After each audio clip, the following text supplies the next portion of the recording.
people up in the booth. Is there any way we can get a little less light still? This main. Thank you, you guys. We're just putting some last minute tech things, but thank you. Thank you for coming. We're going to work on the lighting. But as we're doing that, again, I want to say thank you to our teachers and students. And I know we have a lot of staff members here. So I really appreciate you. That is perfect. I appreciate you taking time out of your day to talk about and hear just some things that are very, very important. I am super excited. I've got to spend, while you were out at lunch, I got to spend some time with Miss Reyto here, and I feel like we've already become fast friends. So I am extra, extra excited for you to get to hear the amazing story that you're going to hear today. We are really honored to have our special guest. She is a woman who has accomplished many, many things throughout her life. She's an award-winning author, speaker, world traveler, and a survivor of the Holocaust. Ms. Reyto is also an educator, like many of us in the room. She has dedicated her life to ensuring that you all are knowledgeable about the Holocaust and communism. I can't thank her enough for agreeing to come visit us today and to tell her story so that we can join her in the endless pursuit of ensuring the precious gift of freedom. I would also like to thank my friend Shirley, and I hope it's okay if I call her my friend because I've gotten to know her the last couple weeks. She's the one that really helped me do this and introduced me to this amazing woman. She is an amazing woman herself. I just want to implore all of you, take a deep breath and know that we're going to dedicate this time to listening, learning, to this life-changing journey that is filled with both sorrow and hope. So please give a warm welcome to Miss Susanne Reyto.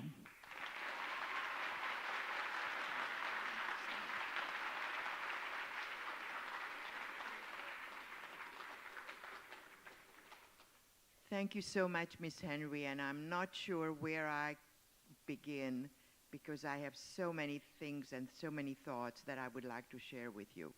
First of all, thank you to Miss Henry for making this available. It's not that many principals and teachers who will make the time and bring the youngsters together. This is part of history, part of our culture, and not ancient history. This is really a history of our families, and it's very, very important for all of you to know. And thank you to her and for all the teachers who are here and making it possible for someone like me to be able to share my story. And after all, hearing it firsthand is probably the best way to learn. And thank you, Shirley, for making this possible. And like I said to her a moment ago, the world needs more of people like her, because people who are making a difference are the ones who are doing. And as I always say, as important as the knowledge of the Holocaust is, it's equally important to know where we are today. It isn't where we came from, but what we make of life and where we are today. So on that note, I would like to tell you how and what I'm going to say, because my story is perhaps a little different than if you have heard any other survivor. Have any of you heard survivors before? You have.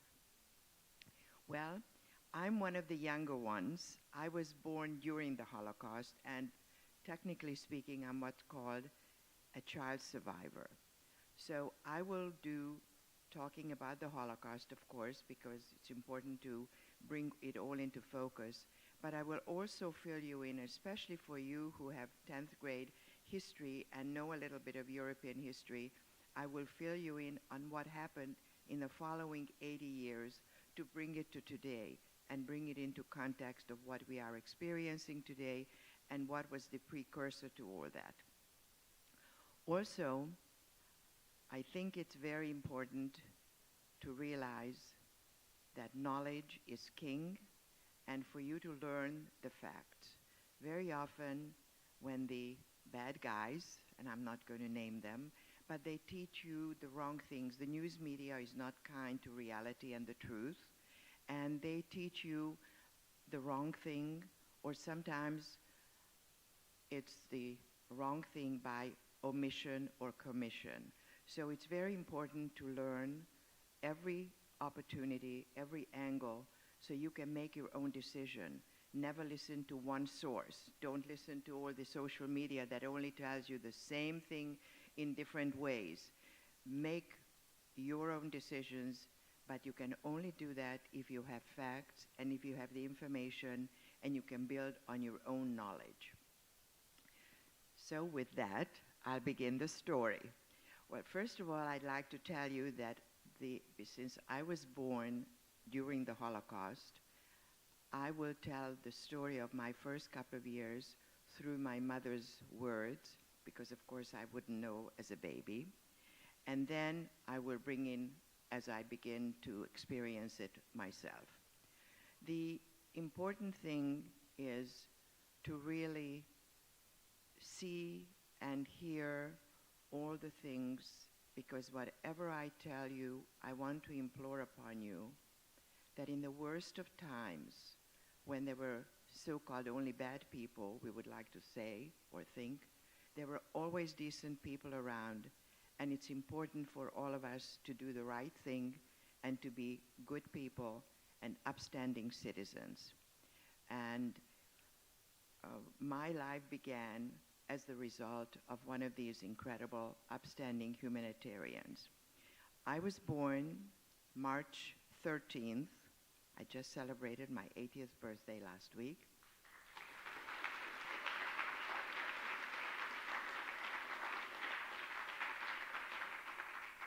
Thank you, and I give thanks for every moment I'm alive, and I'm a grateful person for everything I have, because there were miracles that happened and people who created the miracle for me to be alive.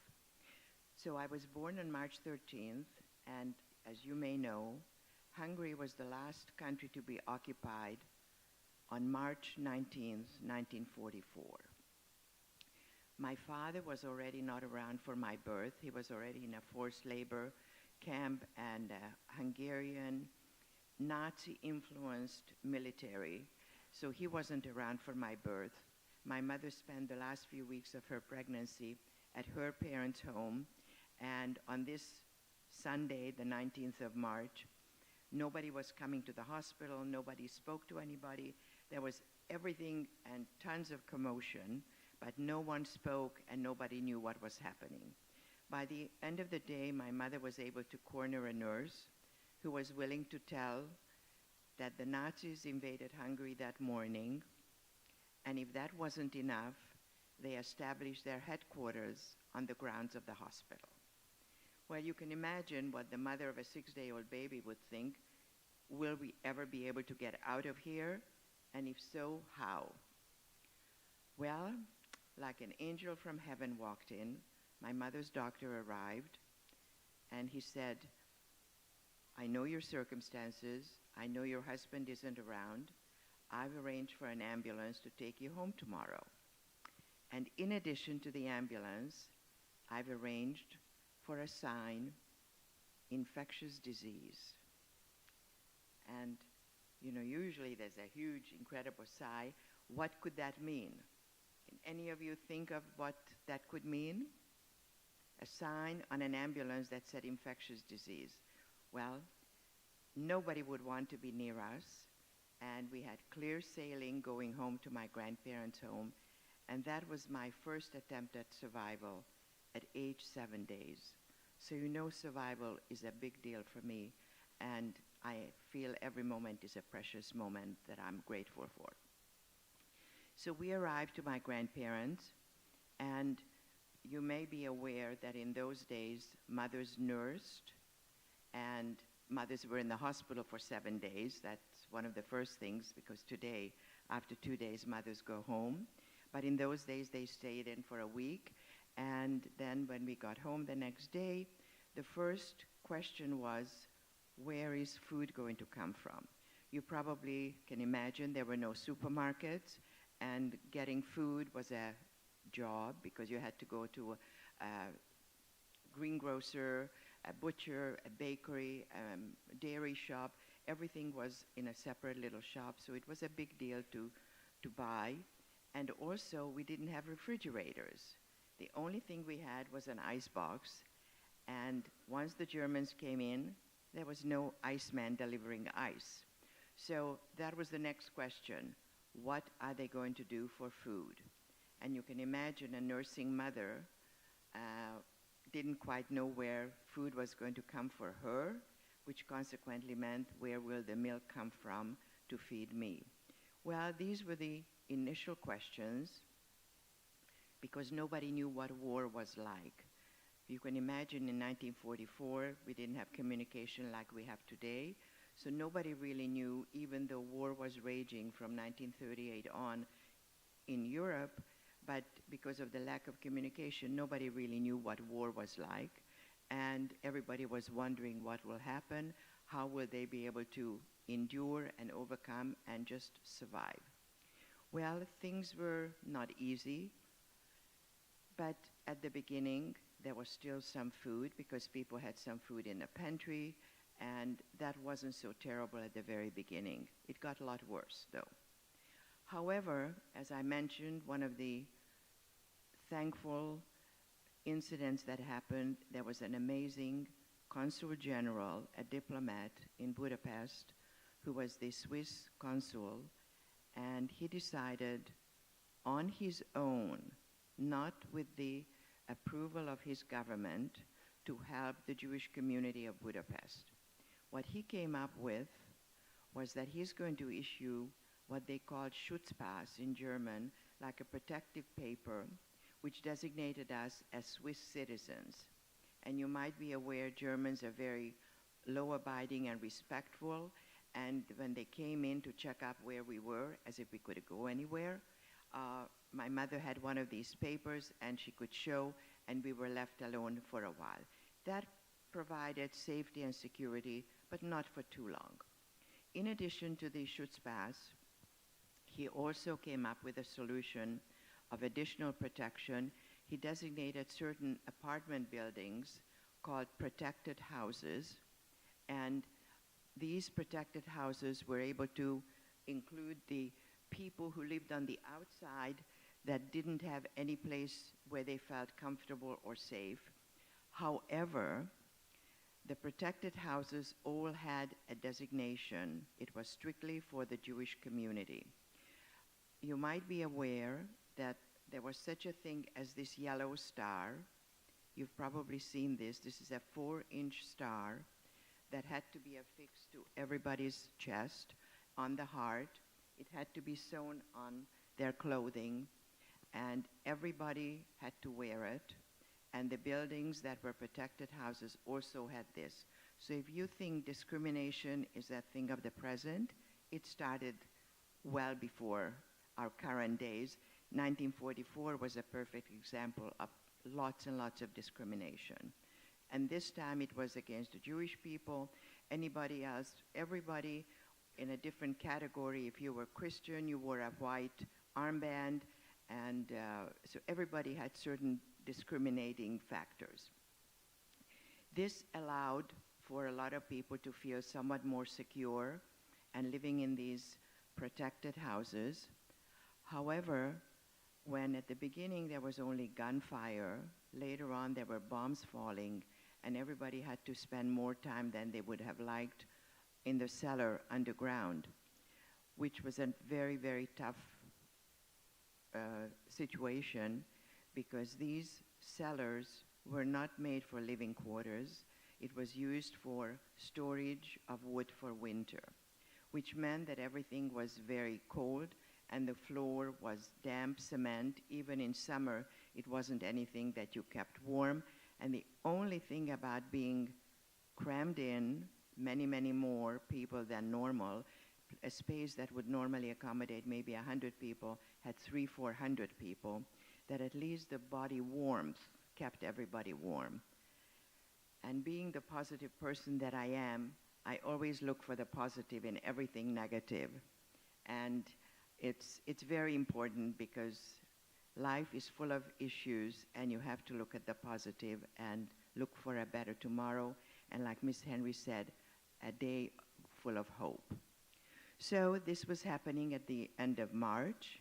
He came up with this idea very soon after the invasion, and things were going somewhat smoothly, but less and less food, because food was in short supply, and the whole city of Budapest had to get the food from the same sources. The next worst thing, I'm trying to kind of hurry it up, and if any of you would like to know more details, my book was recently published. This one is called Destination Freedom. The first one was called Pursuit of Freedom.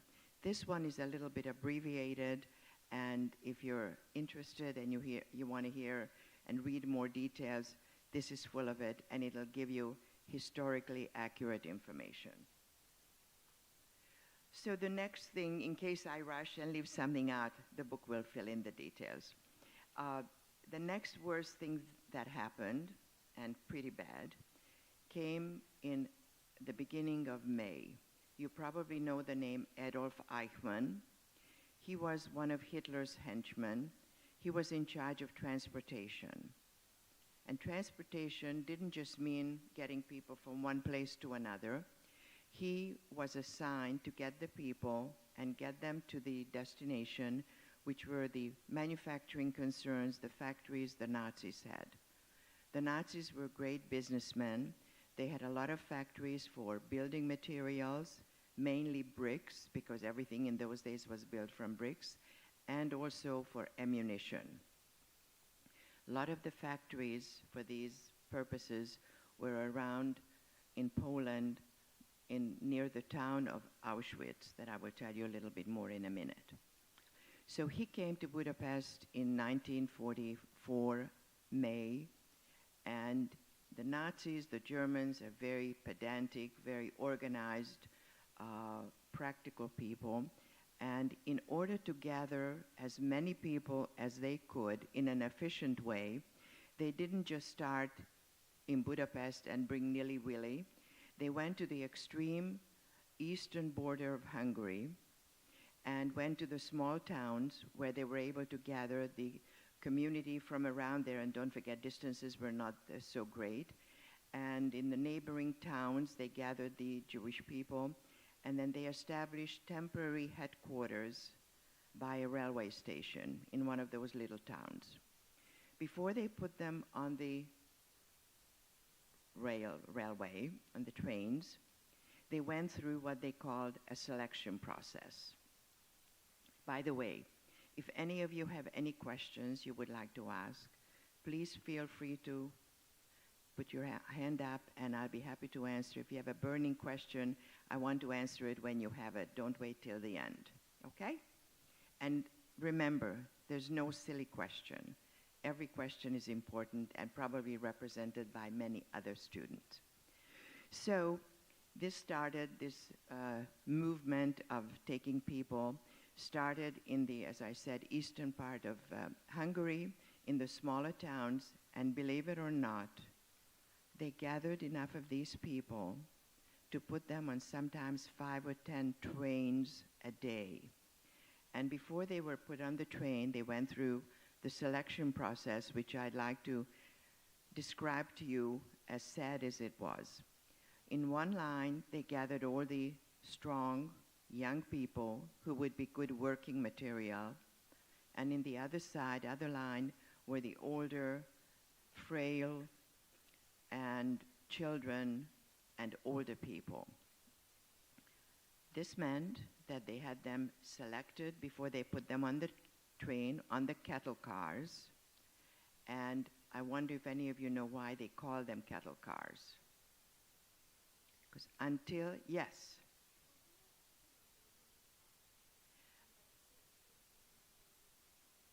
You know, that's a possibility too. But they used them because they wanted to dehumanize these people. And they put them in cattle cars, which were only transporting cattle prior to this time. So this became, as demoralized, dehumanized.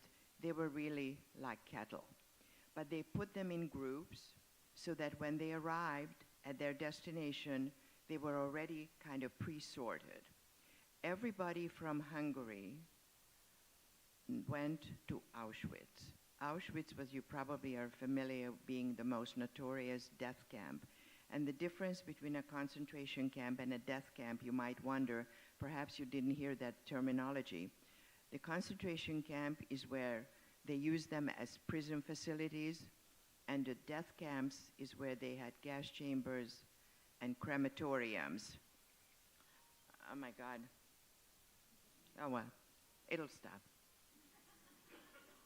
You know, it never fails and I forget to turn it off. At any rate, these people were transported, and as I said many times, 5-10 trains a day.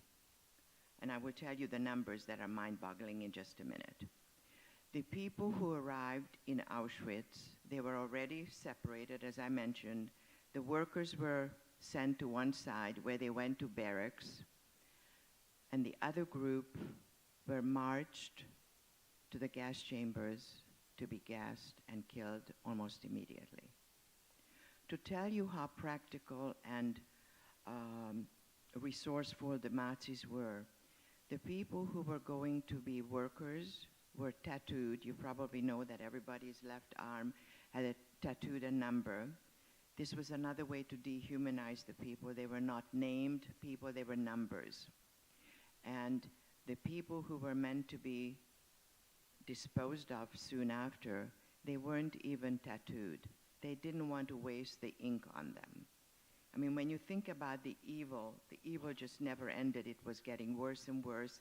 And the more you know, the more you wonder, how could people be so evil to each other?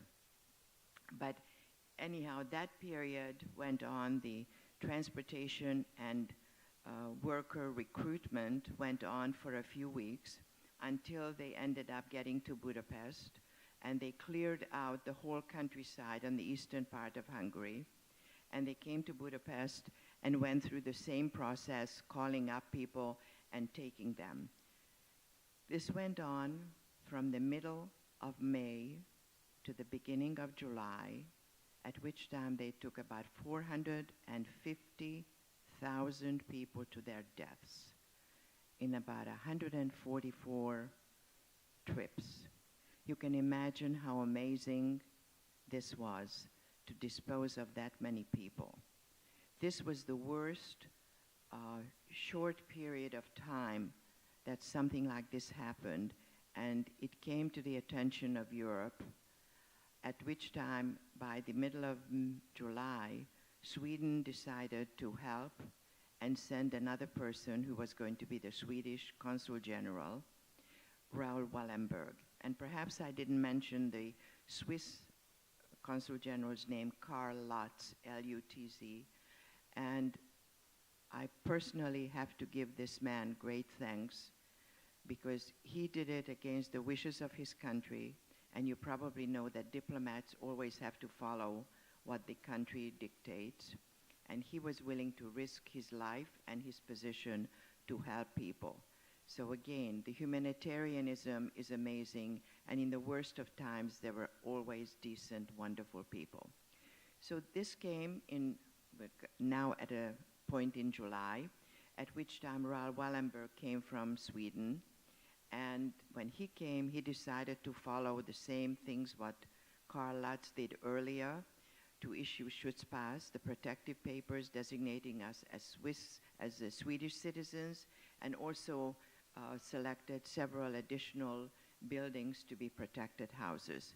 This allowed for a little bit of safety and security for people who were in Budapest, and it made life a little easier.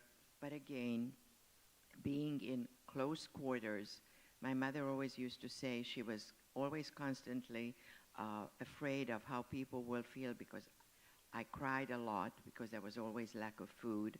And she said, I was trying to keep you not crying so you wouldn't be aggravating people, because everybody's nerves were on edge, and it was a difficult time. not only being crammed into a space that was enough for a much, much smaller number, but the conditions were deplorable and awful, and by July, the bombs were falling pretty drastically. And I don't want to belabor the food shortage, but that was getting worse and worse. And at this time, maybe I'll tell you that my father by now had been released, and he was one of these very resourceful people. Plus, he always said where there's a will, there's a way. And he tried to go to the countryside and get food and hoping to bring it back to Budapest. Well, this was not just an easy thing to do, because many times he was captured and released, but he was willing to take the chances and the risk, and he was able to bring us some things here and there to supplement the very meager food that we had. Things were getting more and more difficult. As you can imagine, the food supply was getting a lot worse because everybody in Budapest had to go for the same food sources, and there were no production of any kind, so things were very difficult. Often, starvation was a way of life. And I often say maybe because of starving a lot when I was a baby, I grew up to be a healthy specimen, and I'm a healthy person now, so I always look at the brighter side and never the negative. I always look at the upside of things. Well, this was going on, and things were difficult, but my mother always proved to be an amazing person, and she managed to survive as well as could be until the next worst incident that happened. This was in October of 1944, where Eichmann came back and they needed additional workers. At this time, it was only the population of Budapest. They called up everybody who was Jewish person left. There were originally about 800,000 Jewish people in Hungary, so about 450 already went in the May to July period, so there was still a lot to call up. But the Nazis were very methodical, and if people lived on the outside of the periphery or the area that they wanted to cover, people were not taken. But this particular October date, they were called up to meet at a soccer field. And you can imagine thousands of people, 100,000 people. And my mother had to leave me with two ladies in the building where we left. She had to go together with her two sisters and her mother. They were all gathered on this soccer field and standing like herrings, sardines. And at such moment, somebody approached my mother and began to push her and shove her away from her sisters and mother, and she had no idea where my mother was being taken. She knew she was being shoved and pushed, but had no clue, she thought, maybe to her death. Well, this man opened the gate to this soccer field, pushed her out, and left her there, and locked the gate behind her. Well, it took her a minute, she recalled, took her a minute to gather her thoughts, and immediately ripped off her yellow star and ran back to where she left me. And that was my second attempt when she came. That was the second attempt at survival at age 6 months. So you know survival is a big deal for me, and I'm here to tell you that I'm grateful for just being here. So that was in October of 1944. My grandmother and two aunts, together with another 100,000 or so people, went to Auschwitz again, and nobody knew if anybody will ever come back or if the families will ever be reunited. Things were getting very difficult, and the Germans, as I said, were very methodical, very practical, and very organized. And as you know, they wanted to, and I was just listening to somebody who's a Holocaust expert, and he said, the word extermination is not the proper term, because extermination is to exterminate vermin and bugs and all that. But the Germans wanted to annihilate get rid of and kill all the Jews, and including the Jews of Hungary. And they wanted to find a way that was easy and practical, at which time they came up with a solution for them, and they decided to establish a ghetto. And I would love to ask any one of you whether you have any idea how to compare a ghetto of those days to a ghetto of today. Anybody has a? Don't be shy. Well, today a ghetto is a geographical area in a city. It's just the same ethnicity of people tend to live there, but it's really a suburb or a part of a community. In those days, it was exactly the opposite. What they did is the Jewish prisoners were made to build, and they were actually the workers, the masons, they were building a wall around the protected houses, and those protected houses became the ghetto. Once they finished putting the wall around it, they actually locked a door, a gate, and a gun-toting soldier was guarding it. It became a very prison-like facility, with people not being able to leave, get out, except maybe for an hour in the morning. And at that time, especially by November, which is when the ghetto opened, the end of November, nobody wanted to go outside because it wasn't worth risking your life for a possibility of getting food, but for sure to be hit by a bomb. So being in a ghetto that opened the end of November was a very tough transition from living in tight quarters in buildings and moving into something that was a lot worse. At this time, my mother and I went, and we had no choice, and most of the time there was no food because nobody provided, and my mother wouldn't risk going out, so starvation was a daily event. At this same time, my father decided that he was captured and released enough times by now. He didn't want to risk any more capture and releases. He decided to go to his factory, which was of course not run by him, but his workers were still working there. And they came up with the solution of fabricating a metal box. My father was only 5'1", so it didn't have to be a giant box. And they fabricated this box, and on the top, they left little holes, so at night maybe some people could come and push some food through. This was the beginning of December, the dead of winter, and my father got into this box without warm clothing, with practically no food, and I leave the rest of it to your imagination that everything he did, he had to do in that box. They decided to place this box, the ingenuity of these wonderful workers who worked for my father. They put the box at the edge of a cemetery as if it was a coffin, hoping that nobody would bother coming to see him, to see a box, who would come to near a cemetery, and who would bother getting close to a coffin. So my father stayed in that box for about 6 weeks till liberation came to Budapest, because liberation came to different places at different times, at the end of January. If you can imagine, but my father always said, where there's a will, there's a way, and he lived it every moment of his life.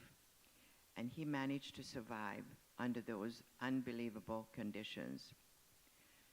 So this brought us to liberation, the end of January, which you would think would be a euphoric moment. And in some way it was, but it was bittersweet for most people. Bittersweet for many reasons, one of which was some people who survived in Budapest felt guilty for not having been taken and whether they'll ever see their family members, and nobody knew what was going to happen. And everybody was living in almost like a daze. Nobody knew what was coming and how were they going to rebuild their lives. At the same time, prosperity set in because everybody who was either there or came back from the camps wanted to rebuild their lives, and they were needing to build, purchase, and all these things. So my father enjoyed prosperity. My parents had it. My father was in the supply of firefighting equipment. He supplied the fire extinguishers for the military, for the public transportation. So he had a lot of connections, and he was able to reconnect with his old contacts, and business was good. So for us, finally being reunited, and as you can imagine, I was 1 year old, and my father had hardly seen me during that whole period, and they couldn't wait to get me well because I was most of the time suffering from a cold to pneumonia and back and forth because of lack of food and certainly no medication whatsoever. My mother jokingly said at this point she could be joking about it and say I was either sick or sicker.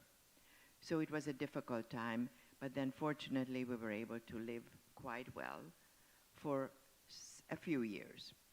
Well, the Russians came in to liberate, but as we know today, they wanted to not only liberate, but to remain and take over the country. And this was a very awkward time for everybody because the Germans didn't want to give up easily and the Russians were adamant. So there was lots and lots of gunfire still, even though it was after liberation. You can see, you know, what the Russians are doing in the Ukraine, and this is what they did then. But they were very smart because when they came in 45 and they weren't victorious in remaining and ruling the country, they stayed and they assimilated into the Hungarian life, and they became very much part of the fabric of Hungary. So when they knew they wanted to do the next step of taking over, they were ready, which happened in 1948, middle of year in June of 1948. The Russians came in and immediately socialism took place. Socialism, you might know from your European history studies, is kind of the precursor for communism. In socialism, small enterprises, private businesses ceased to exist. And what they did is the party officials came in and they took over, kicked out the old owners, and you can imagine that all these businesses, because in those days almost everything was done by small businesses, the experts who were running it were kicked out and the party officials were running the show. And very often the businesses were ran to the ground because they had no idea what to do about it. However, just to bring it into today's world, they yellow taped or red taped these businesses and the owners were kicked out and never to be returning. So this happened, and the word perhaps you've heard recently, the word nationalization, and this is what that is. The government comes in, takes over, and you're no longer the owner. So this took place, at which time in 1948, people saw that this is not the way they want to live. They were able to leave Hungary. The border was somewhat porous. There was not enough control yet, and they were able to leave. And a lot of people left Hungary and traveled to different parts of the world, wherever there were people who were able to sponsor them. You know, immigration is a very tough thing, and we'll get to it in a little bit. But, you know, there's so much of what we've experienced is being replayed today.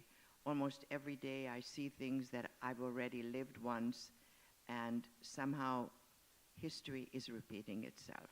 And that's one of the reasons why it's so important for you to know history, because the history is always the foundation of the future.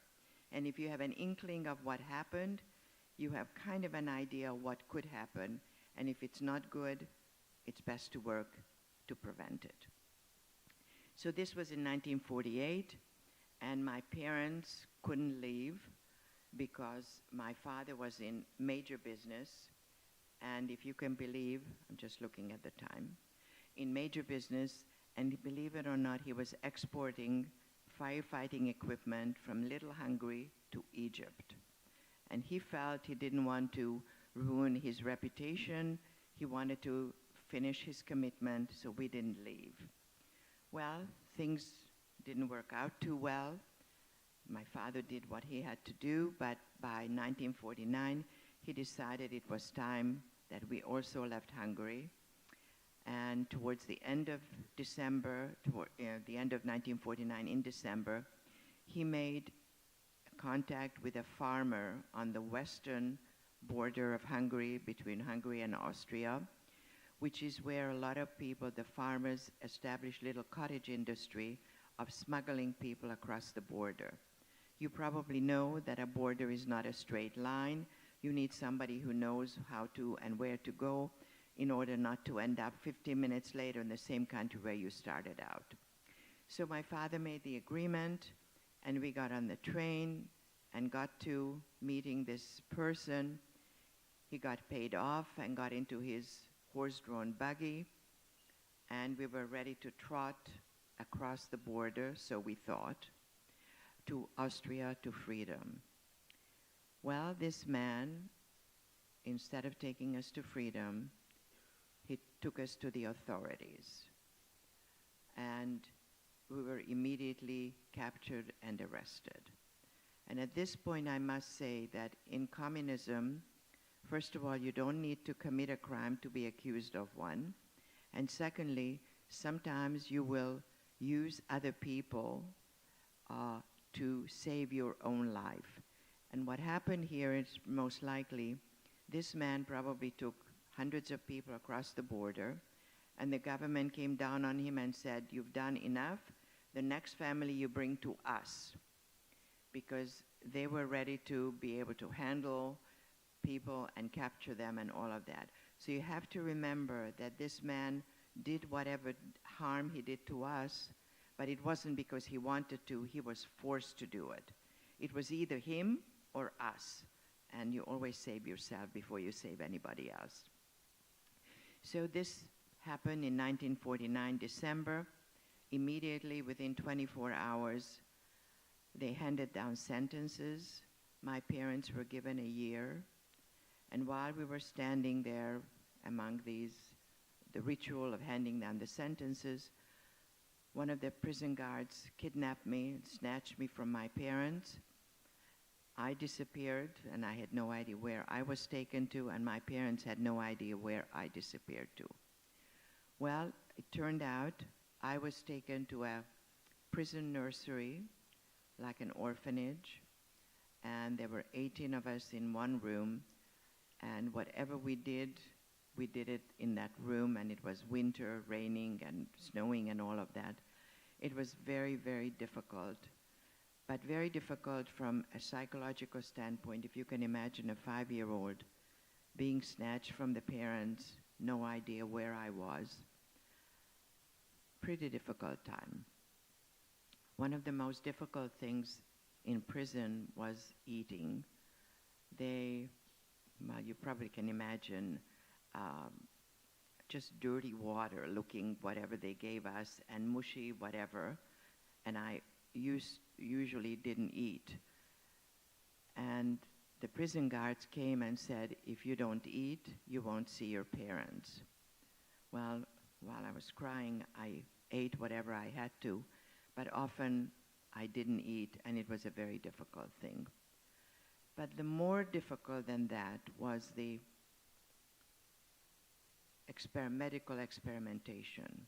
You probably know from your history that Joseph Mengele experimented with the twins because he wanted an Aryan pure race.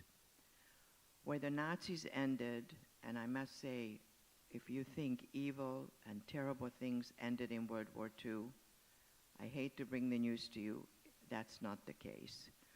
We were the continuation, and the communists continued and did pretty much the same what the Nazis left off.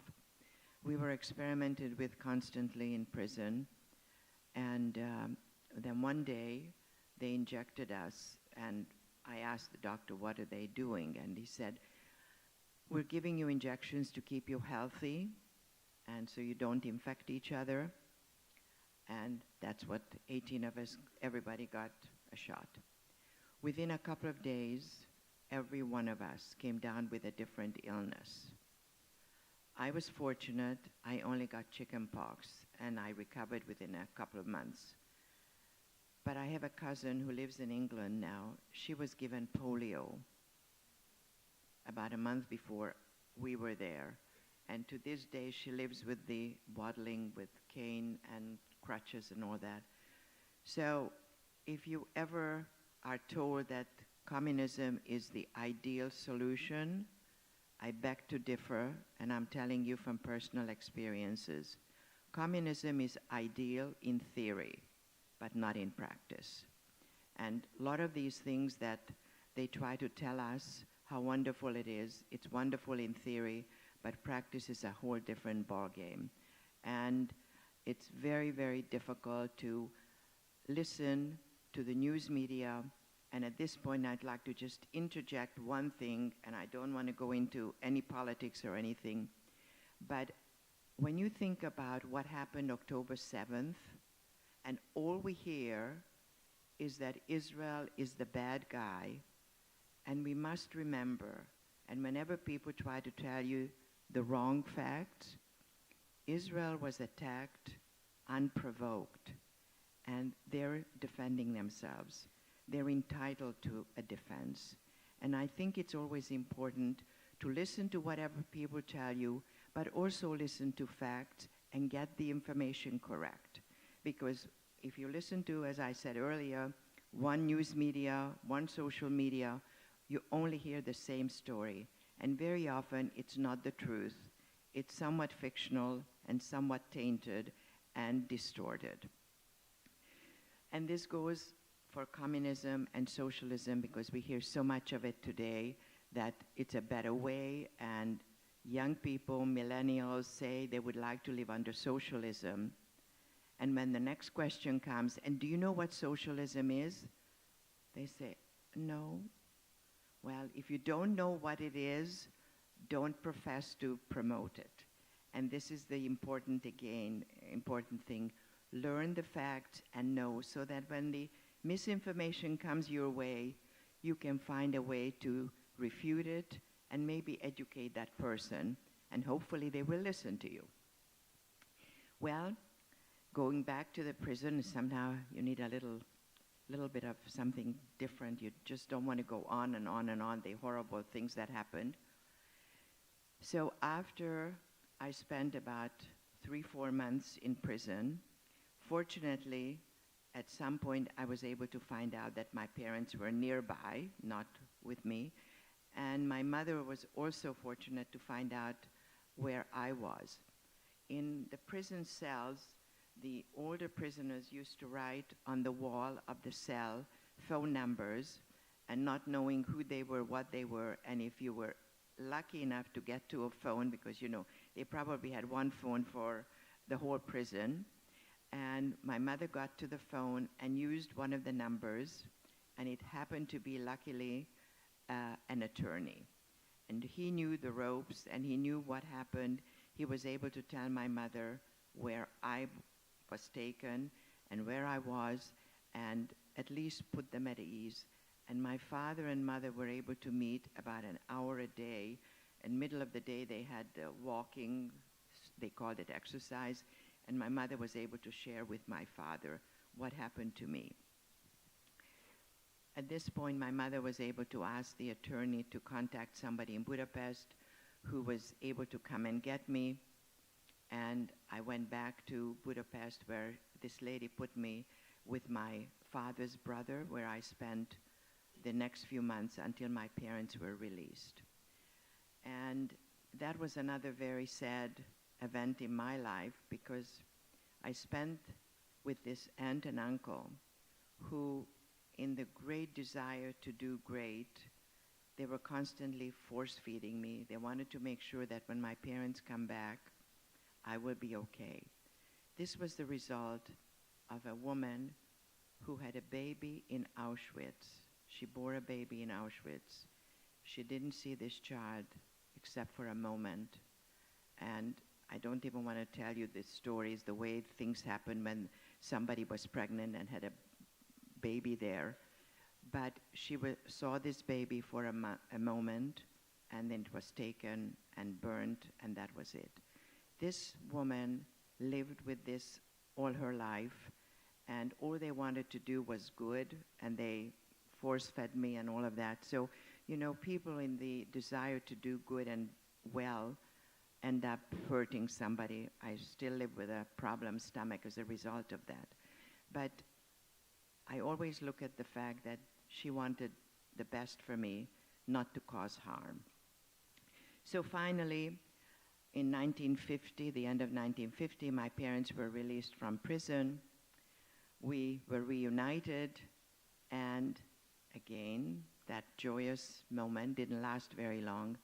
The Hungarian government came down with a new edict in 51 May, whereby they needed future officials, future leaders to be groomed, and Budapest had a shortage of apartments.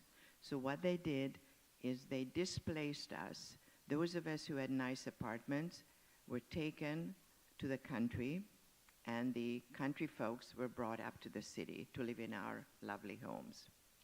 Well, this was a terrible, terrible situation.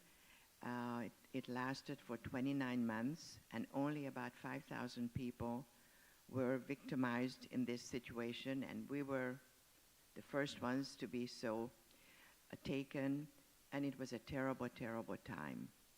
29 months of suffering, no food, just incredible misery.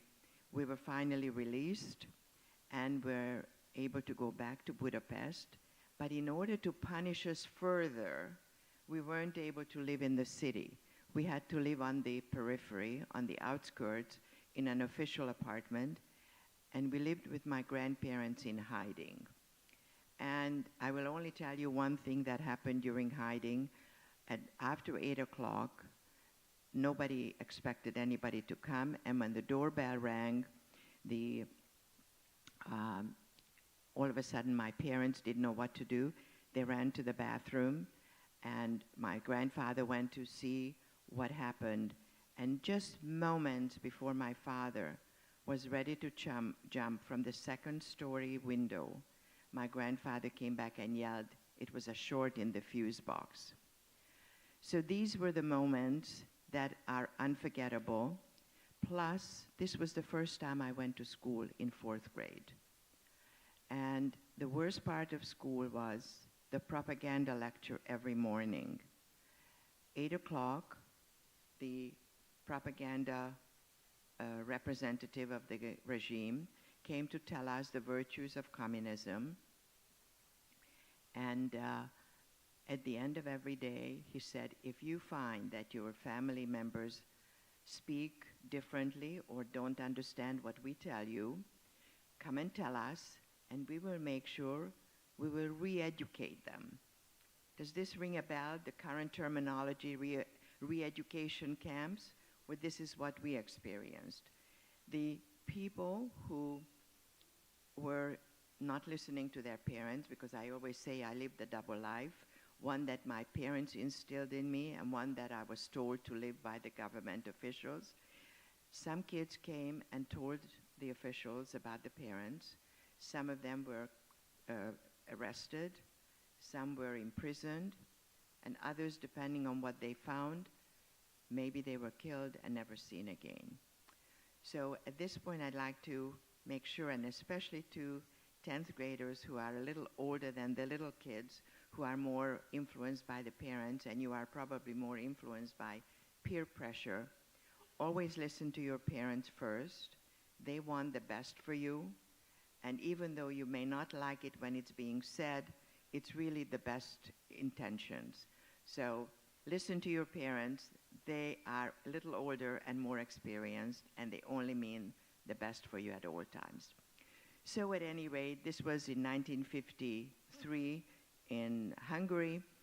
Perhaps you're aware that in 1956 there was a revolution, at which time the Russians came in and wanted to take over again and more control. And many people left Hungary because they knew that this is not the way they wanted to live. My parents were not able to leave at that moment for various reasons. And finally, my father said, this is no way to live. And he was able to bring back money from Switzerland, which was part of his import-export business of 30, 40 years prior. And we were able to bribe someone in the passport office, which was also another very, very risky fact, because you never know to this day, and you didn't know then, if anybody would accept the bribe or they would tell on you and bring you harm. So at any rate, on March, believe it or not, of all days, March 19th, which was the day the Nazis came into Hungary in 44, March 19th of 57, we left Hungary and we went to Australia. My mother's brother and sister were living there and they were able to sponsor us. I went to school there, I graduated, and just as an interesting aside, after high school, if you take one additional year in the European system, in Australia they have it, it's called matriculation, and that is the equivalent of the 4-year college here. So when you matriculate, you're able to go to professional school. And I finished that, and in 1963, I came here with a friend, because a lot of girls, when they finished school, they went on what they called working vacation in England, and we came here from Australia to here. My friend that I came with stayed. A few months later, I met my husband, whom I knew in Hungary way, way back, and in a short time, we got married. He was when I met him, he was in the Navy, and we got married, and he went to Vietnam. I went to live with him for a short time on Guam, if you know where Guam is, in the Pacific near Hawaii. And after he got out of the Navy, we settled in Los Angeles. He opened a practice. He was a dentist, and a very important thing in our life was always a smile. Dentist has to have a smile. And we had a daughter. We have a daughter. My husband just passed away. So I have a daughter, I have a granddaughter who is wonderful support. And I'm grateful and thankful for living here. And I would like to close with a statement that Miss Henry opened, the importance of freedom. Freedom is a precious commodity. We need to treasure it, protect it, never take it for granted, but most of all, never, never abuse it. And with this, God bless America. God bless this country for giving me a third home. And if you have any questions, I'll be happy to answer.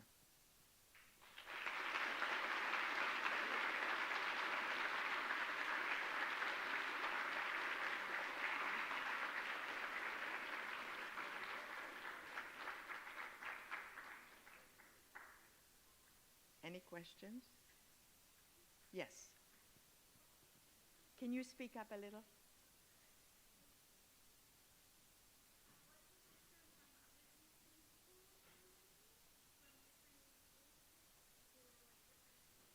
Different school system? Well, European schools are different. They go from elementary school, and then they have usually high school is like what they call gymnasium, like a gymnasium. And then once you graduate, you go to professional school. In this country, it's very interesting. We lived in Beverly Hills, and at the time, it was from kindergarten to 8th grade. You didn't have a middle school. And about 2 years ago, they decided to come up with a new system. They have first kindergarten to 6th grade, then they have a middle school and high school.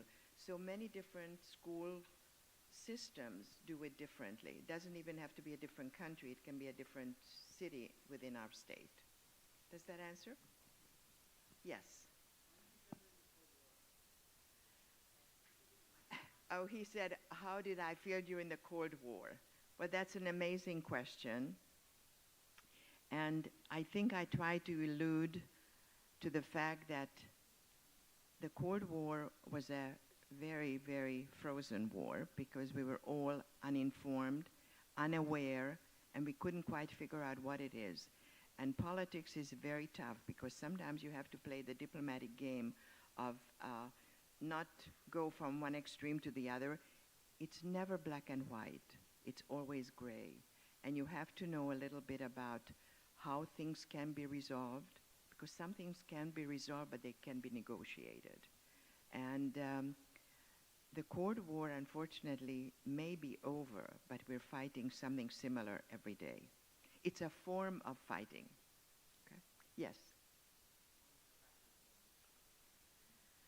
Oh my goodness, that's a very tough question. I have to say, and please don't think I'm Pollyanna, but I try to be happy every day. And I try to always project happiness because nobody wants to be around somebody who's not a happy person. If you bring negativism, the whole world is negative. But if you bring a smile, the whole world smiles with you. And I have lots of happy moments, some of which is just living in this country and be able to have, hopefully, freedom for the rest of my life. Yes.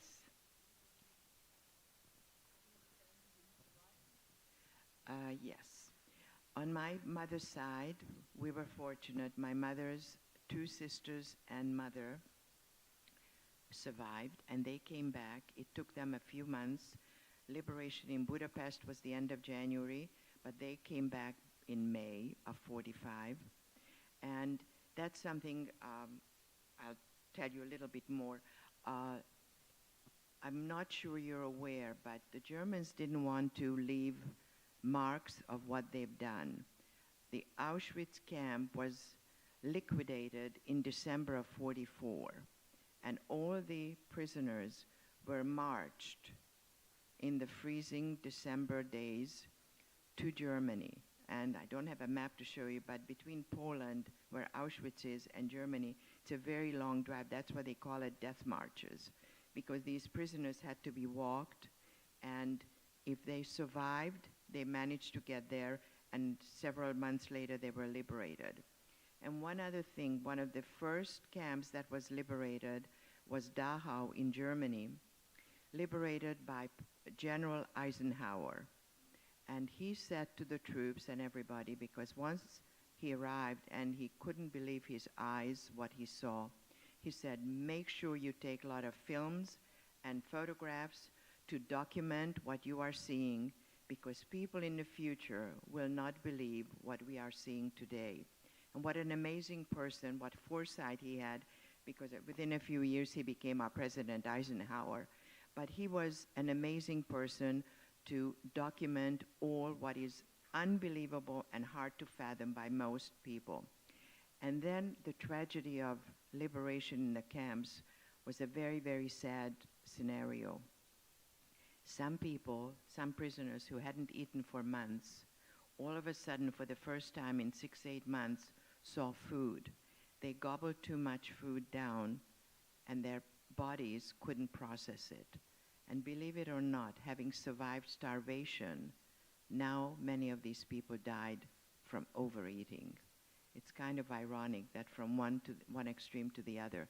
So liberation in many ways was a very difficult time for many reasons. And when somebody came back, my aunt and my grandmother walked back from Germany to Hungary, and it took months because they had to walk during the day, and people took them in for shelter at night, and it took several months. They came back in May of 1945. So it wasn't an easy time. Expectations and anticipation. Every day people were waiting, will they come? And if so, when? Yes. Can you take your mask off and ask, because I can't? Yes, gee.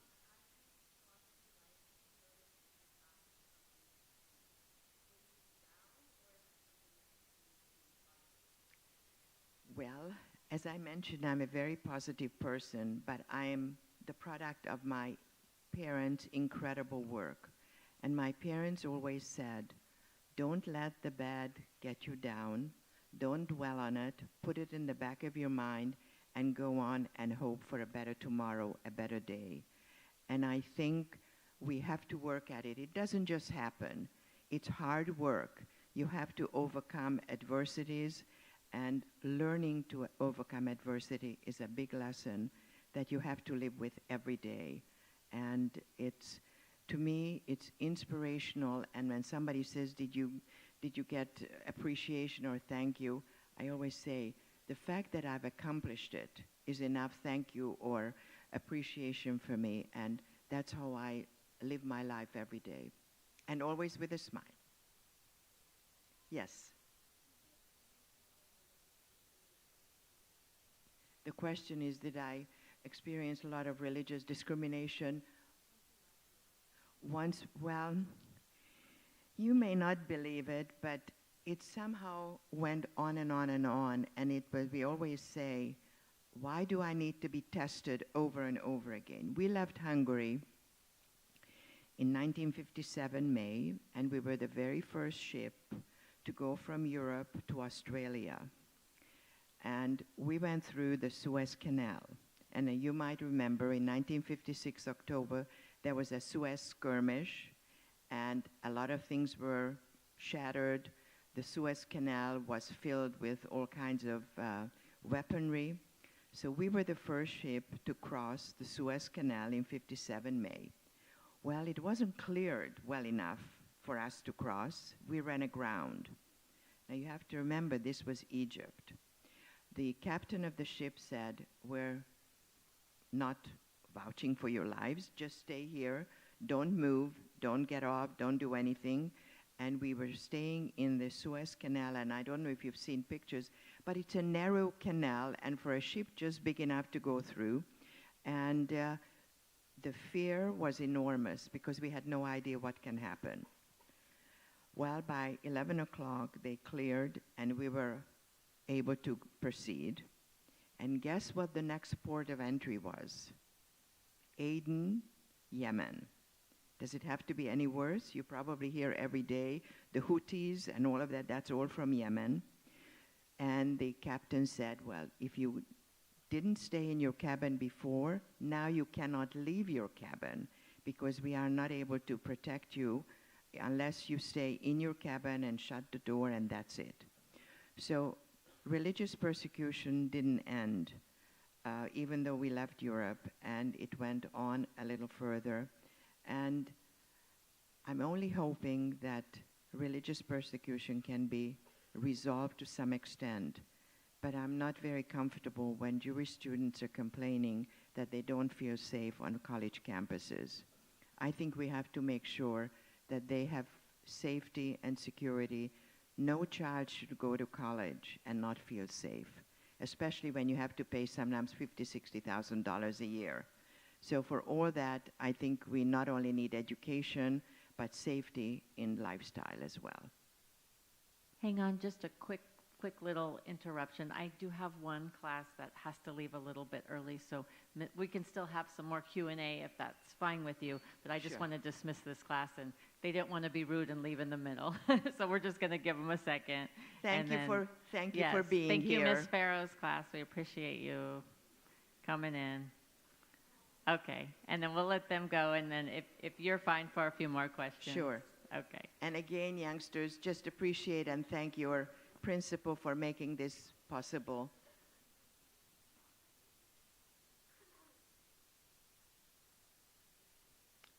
Any other question?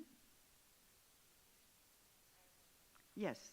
Okay, you, and then you're next, okay? Thank you.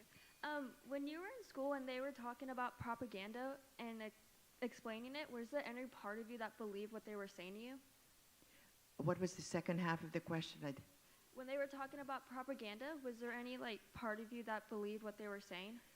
Well, as I mentioned to you earlier, I always listened to my parents, and whenever I went home and said something, they always told me usually the opposite of what I was told. And I believed in my parents, and I always listened to them, and I didn't let the propaganda get to me. But sometimes, you know, you're gullible, and you do, but you have to make sure that learn the facts, and then you question everything that's being said. And that's a good lesson to learn. Yes. How did you decide, like, you wanted to go and tell your story and kind of relive it? Well, it's kind of a fascinating story. My grandson was learning, or actually studying in English, Anne Frank's diary, and came home one day and said, would I tell my story? And of course, I was eager. First of all, when your grandson asks you something, you jump and you want to do it. However, I didn't know, and that's when I went to my mother and asked her to fill in the missing links from the first couple of years of my life. And that was a very tough thing to do because I wasn't sure how my mother is going to react. My mother probably closed her wounds from the war years. This was in 2004, 3. And I didn't quite know how she'll react. But one day I got enough gumption and I went in and I said, you know what, Mom, I need to do this. Would you help me? And she jumped up and she said, of course. We need to tell the story. We need to tell young people today because whatever happened will probably happen again, and they need to know history. So I did. I went to the school, and instead of one class, which I thought I was going to do, I ended up staying all day, and I did 6 classes. Well, this was a many-faceted, amazing day because my daughter, who was in her middle 30s, never heard my story. Because I never wanted to tell her. As a little girl, I didn't want to tell her that I was kidnapped. I didn't want her to think that it could happen to her mother. So she never heard it. But one of the important things was one of the little girls who asked in the Q&A said, I hope you write a book so that my little sister can read about it when she's old enough to read. Well, with that, I thought, well, that's enough of an impetus to start, and I thought, let's do it. So I asked my mother to help me, and my husband bought her a tape recorder. Although my mother was technologically challenged, she ended up doing a good job of recording. We told her to do it chronologically so she doesn't forget, and the book became a reality within a year or so. At that point, I felt it was important to do it in a way that young people would listen better than reading a textbook, if you can talk about it. And I started to talk about it. And since then, it has become even more important. And I must tell you that it's not easy to tell the story, especially if I do it more than once or twice a week. It kind of gets to you, you say, you know, I really went through all that. And after a while, it gets to you. But my husband used to say, when I said, I just can't do it anymore, he used to tell me, you have no choice. You have to do it. We owe it to the next generation. And we need to tell them, because what better way than to learn from personal experiences. I always say, I didn't learn my hardships from a book. I experienced it. And that made me feel better, and sometimes the more I tell, the more I'm able, but sometimes it breaks me. It can get to me. Does that answer? Yes? Okay. With a microphone, that's great. So I really admire your positivity, and I was wondering how do you cope? And have you been through therapy? Like, what has gotten you through this besides your parents' advice? Thank you for asking that question. No, I have never been to a therapist. My parents have been incredible people, and they were able to, how shall I say, instill the need and the ability to overcome. Don't forget, we're living in a world of psychiatry and psychology. Years ago, that wasn't the case. And in Europe, it probably still isn't the case. So everybody had to learn how to cope with things and how to talk about it. And I think communication is the key. If you're able to talk about it and you're able to express it, I think it's a cleanser and it's a catharsis in some way, and you're able to overcome. And I think that's the only thing I can say is that my parents always said, don't let the negative weaken you. Let it be a strengthener, and learn from it, and hopefully convert it to the positive. And I will, at this point, now tell you what my father used to say. Do you know the difference between an optimist and a pessimist? The pessimist sees a problem in every opportunity, and the optimist sees an opportunity in every problem. And this is the way I believe and I live. And I always look at the positive in life and try to project a happy image, even when sometimes inside it may not be that easy.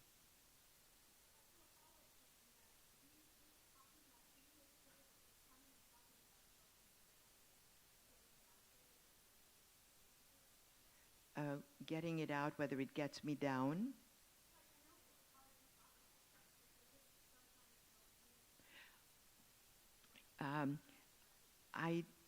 I don't know if that specifically helps, but the fact that maybe I've done a little bit of a helpful thing for youngsters gives me the opportunity to feel good about it and the fuel to do more.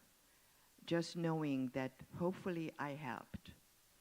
That helps. If the kids, the youngsters, have a better knowledge of history from a first-hand experience and not from a book necessarily, hopefully that'll give them a good foundation to learn more and be better informed. Does that answer?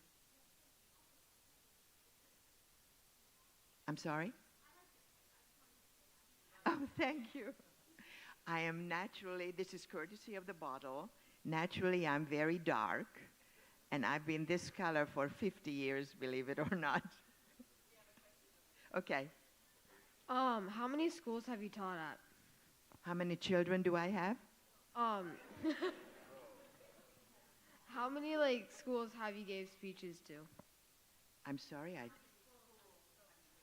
how many schools have I spoken to? Oh my God, I'm not sure I can tell you. I've spoken to many. I speak at the Holocaust Museum in Los Angeles, sometimes once or twice a week, and there are sometimes 80, 100 kids. And I try to do it to young ones because I always say I want them to learn the facts early before they get the misinformation. And I go to schools. I have a teacher in Northridge at a charter school that I've spoken for probably for 10 years. Every year she's moved to 2-3 different schools. So I've covered a lot of schools and a lot of age groups. And if we have a minute, can I tell one story? Last year, 2 years ago, it was somewhat during COVID, the Cal State Fullerton has an unusual program because all of their first-year college students are first-time college-bound in their families. And what they do is they take the kids around to different experiences, so before they get to college, their experience is enriched and better coping with whatever they will have to deal with. And a professor brings them, and there were 85 of them. And again, I usually speak to younger ones. These were college-bound 18, 19-year-olds. When I finished, everybody was very happy and all, and I was about to leave, and the professor comes up and grabs me, and I thought to myself, oh my God, what did I do? What did I say? Well, he says, I just want you to know you've changed the lives of 85 young people. I said, oh my God, what did I say? What did I do? He said, everything you said, but one word was key to these kids who know that if you've survived, they have every opportunity to survive as well. And after that, I felt that whatever I've said, I hopefully made a difference in their lives. And if the professor was willing to verbalize it, I know that was a fact. So every little bit helps to do more. And I always feel the more I can do for a better tomorrow, for my grandchildren's generation, I try to do my best. I'm fortunate, I'm grateful, and it's my way to give back. Let's give her one more round of applause.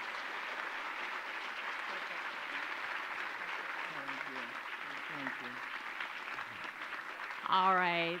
Thank you. Thank you for your great questions. I know there's some classes where you need to go back because you left your backpack and your phones in there. If you have an open period, I would just ask that you wait by the gate. The bell's going to ring in a few minutes. Teachers, if your classes need to go back to your classroom, please lead them back, and thank you.